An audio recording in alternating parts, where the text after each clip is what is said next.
انا قلعت الشقة بالمنظر ده كده كلها. طبعا انا اصلا واقفة عكس الاضاءة، بس بوريكم كده من هنا المنظر عامل ازاي. السجاد وهو متشال مدي وسع رهيب وراحة، ومش عارفة مين اللي قرر بره كده فجأة ان هو الفلكوا الناحية التانية كده عشان بقى تشوفوا الاضاءة تبقى احسن. تمام. شلت بقى كل حاجة، بس هو المفرش بتاع الترابيزة ده لا، ما بحبش اشيله الصراحة، وكل حاجة كده اتشالت. هنا اللي هناك ده اوردر النهاردة. بعيدا عن السجاد اللي هناك، طبعا عايز ينزل المغسلة. لميت كل حاجة قبل الشتاء، قبل ما الشتاء يعني يدخل وكده، وحاسة براحة. ولما الستاير اللي فوق، اللي هي اللي فوق البيضة دي، اتشالت، منورة الشقة بطريقة حلوة قوي، ومريحاني انا نفسيا كده، لا مدياني راحة جامدة. هنا بقى ايه عامله ايه، مش عارفه، انا بشارككم اللي هو حسيت ان انا عايزه اوريكم يومي بيمشي ازاي، مش الصور اللي بره، عارفين اللي هو لما حد يقول لكم الميكنج او الكواليس او كده، اهو ده اللي هو ايه الكواليس والحاجات دي. المهم قبل الشتاء المفروض ان احنا بقى ننظف حاجات عميقة، فانا ابتديت في التنظيفات العميقة دي. تمام. اول حاجة شلت الستاير، انا سايبة دول بس اللي هم اللي هنا واللي هنا، لان دول نضاف. يعني انا عندي اللي كنت متجوزة بيهم كشمير ورمادي، وعندي دول اتعملوا من حوالي سنتين وشوية او سنتين، فبغير ما بينهم. تمام. فبشيل حاجة بحط حاجة حسب بقى يعني المود ماشي ازاي، او حسب حاجة مثلا نضيفة بشيلها احط التانية مش نضيفة وهكذا. المهم دول نضاف يعني، فسبتهم وشلت بس اللي هنا والسفرة، وفضيت كل حاجة، مش سايبة اي حاجة حرفيا، نضفت كل حاجة. هنا دوت شلت من تحت ونضفت، وهنا ده الاوردر اللي انا هوريهولكوا دلوقتي. كل حاجة بقى نضفتها. تمام. معدليش غير حبة حاجات كده بسيطة، بس ان شاء الله هشاركها معاكم. فقلت اوريكم بعمل ايه بقى هنا. الحفلة اللي انا فيها هنا دي ليه؟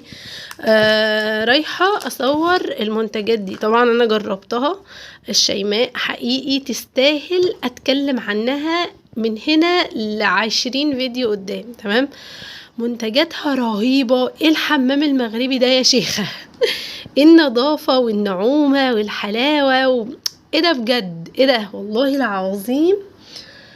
الحاجات رهيبة رهيبة رهيبة رهيبة. انا صورت لكم الحاجات وانا بطلعها، بس هنا كنت بوريكم ان انا رايحة اصور المنتجات. هي ما طلبتش مني ده خالص، لان ده مش الحاجة يعني اللي انا المفروض بعملها او كده.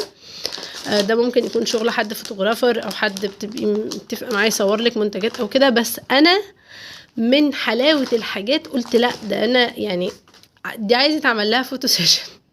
فجبت الفوانيس دي الابيض والبطيخي ده. تمام. و بتاع الكوستر الخشب ده مع المفرش الابيض في اسود، وان شاء الله اطلع حاجه حلوه اوريكم بقى هعمل ايه. ازيكم عاملين ايه؟ يا رب تكونوا كلكم بكل خير. بصوا، في اول الفيديو كان عندي شوية طاقة حبة كده قد كده، قمت عملت الشغل اللي ورايا في بيتي واللي انا محتاجاه، تنظيف بقى بيت، شغل ناس كان عندي، ولما جربته فعلا كان حلو جدا جدا. فحبيت ان انا اصوره، لان انتوا عارفين انا بحب التصوير قوي، سواء تصوير منتجات، تصوير اي صور، تصوير فيديوهات، يعني التصوير بكل اشكاله بحبه جدا. وده اللي بحس لما الدنيا بتضيق بيا في اي حاجة، من اي حاجة حصلت لي في حياتي انا كمان، غير كمان الاحداث اللي بتحصل فيا، بحس ان هو ده اللي بيخرجني شوية عن اي حاجة انا فيها. وكان عندي شوية طاقة، وكنت يعني بحاول ان انا اشاركهم معاكم ونحمس بعض وكده، ونشارك بعض دنيتنا وبتاع. بس اللي حصل امبارح، القصف اللي حصل والدنيا اللي حصلت، وقعنا في ليلة والكلام ده كله، حقيقي رجعت لنقطة الصفر تاني. يعني الحمد لله، اللهم لك الحمد، الانسان عنده ايمان، وياما مرت عليه ابتلاءات بتاعته وتخصه، بتاعته بقى هو نفسه، والحمد لله كان صابر وراضي وبيحمد ربنا على اي حاجة. بس المرة دي منظر الأطفال الواحد شايف فيهم ولاده دايما مقلبين مواجع على طول. الأطفال بجد نقطة ضعف، يعني نقطة ضعف البني آدم. وجع صعب قوي. فكل ما ببتدي ان انا اقوم واقف على رجلي كده واقول طب البيت ملوش ذنب، بنتي ملهاش ذنب، حياتي كلها ملها، يعني الاطراف كلها اللي في حياتي ملهمش ذنب، برجع انتكس تاني. مش عارفة انتوا كده برضو للدرجة دي زي كده، ولا انا مثلا اللي الموضوع وصل معايا الحيز اكتر من اللي هو خلاص يعني غلب على الحياة وعلى الطابع عموما.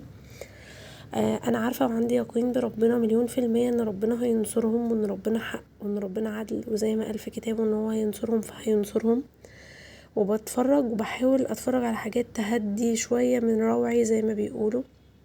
مصطفى حسني بيتكلم في الموضوع قلبا وقالبا، وبجد انا بحترم الراجل ده جدا ومن صغري قوي وانا طالع يعني على كلامه وكلامه عن الصلاة وعن كل الحاجات. بجد بحترمه وبحبه قوي من صغري. دايما ما كانش بيتدخل في اي اراء او كده، ففي المرة دي وفي القضية المرة دي متدخل وعلى طول واكتف في الموضوع على طول وكده. كلامه مريح ومطمئن قوي، اللي هو نعمل اللي علينا وندعي لهم والدعاء مهم.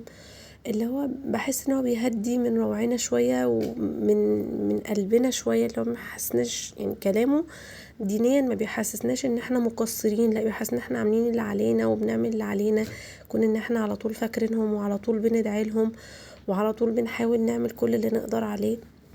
فبيهديني كلامه بصراحة. يعني هداني كتير كتير كتير. ارجع امسك الموبايل وافتح الفيديوهات، اتفرج على كام فيديو على ده على ده، ارجع ابدأ من نقطة الصفر تاني. ففي المرحلة دي أأمن حاجة وأكتر حاجة بتهديني شوية هي القرآن والصلاة. فحاولوا تلجأوا للموضوع ده، يعني هيهدينا إن شاء الله شوية. وربنا يا رب ينصرهم يا رب يا رب.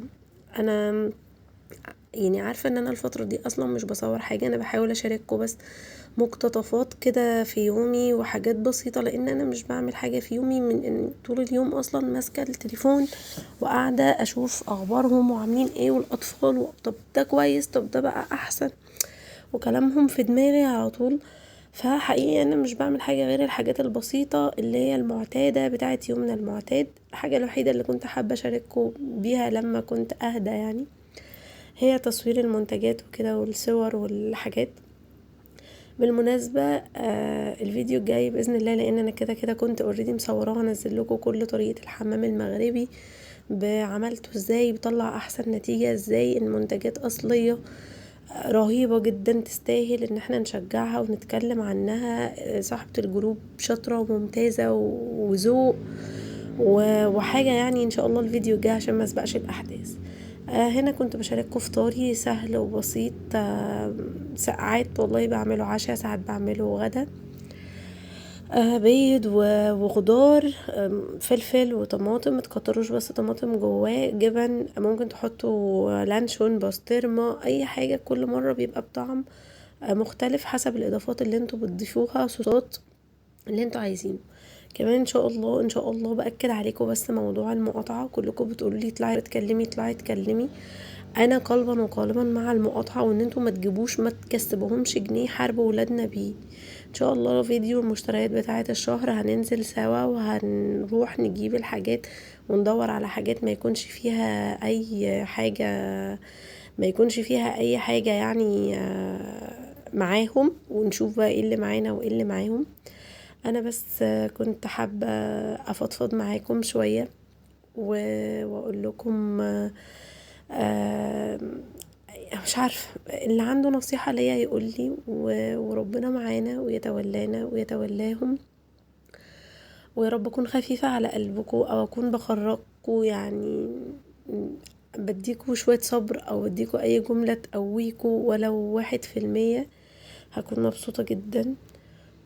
ويا رب اشوفكم على خير في فيديوهات جاية تانية كتير. ويلا مع الف سلامة وخير وامان واطمئنان يا رب.